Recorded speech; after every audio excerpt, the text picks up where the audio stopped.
Hello everyone. ಮುಖ್ಯ ಪ್ರಶ್ನೆ ಸಂಖ್ಯೆ 3. ಈ ಕೆಳಗಿನ ಪ್ರಶ್ನೆಗಳಿಗೆ ಅಥವಾ ಅಪೂರ್ಣ ಹೇಳಿಕೆಗಳಿಗೆ 4 ಪರ್ಯಾಯ ಉತ್ತರಗಳನ್ನು ನೀಡಿದೆ. ಸೂಕ್ತವಾದ ಉತ್ತರವನ್ನು ಆರಿಸಿ ಅದರ ಕ್ರಮಾಕ್ಷರದೊಡನೆ ಪೂರ್ಣ ಉತ್ತರವನ್ನು ಬರೆಯಿರಿ. ಪ್ರಶ್ನೆ ಸಂಖ್ಯೆ 13. ಹಿತ್ತಾಳೆಯಲ್ಲಿರುವ ಘಟಕ ಲೋಹಗಳು. 1 ಅಂಕದ ಪ್ರಶ್ನೆಯಾಗಿದೆ. ಹಿತ್ತಾಳೆ ಎನ್ನುವಂಥದ್ದು ಒಂದು ಮಿಶ್ರಲೋಹ ಅಲ್ವಾ? ಹಿತ್ತಾಳೆ ಮಿಶ್ರಲೋಹ.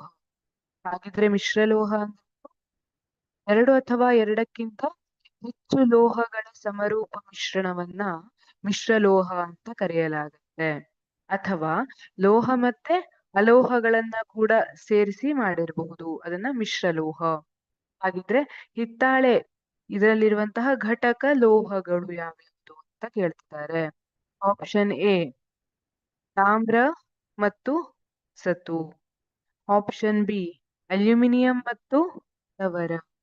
ಆಪ್ಷನ್ ಸಿ ತಾಮ್ರ ಮತ್ತು ತವರ.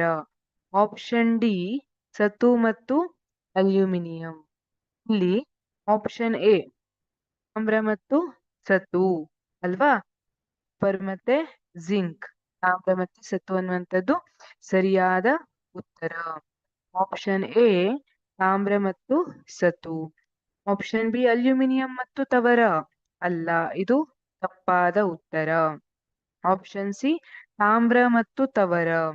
ತಾಮ್ರ ಮತ್ತೆ ತವರವನ್ನ ಸೇರಿಸಿದ್ರೆ ಅದು ಕಂಚು ಅಂತ ಕರೆಯಲ್ಪಡುತ್ತೆ. ಆಪ್ಷನ್ ಡಿ ಸತು ಮತ್ತು ಅಲ್ಯೂಮಿನಿಯಂ, ಇದು ಕೂಡ ತಪ್ಪಾದ ಉತ್ತರ. ಹಾಗಾಗಿ 13ನೇ ಪ್ರಶ್ನೆಗೆ ಸರಿಯಾದ ಉತ್ತರ ಆಪ್ಷನ್ ಎ ತಾಮ್ರ ಮತ್ತು ಸತು. Thank you.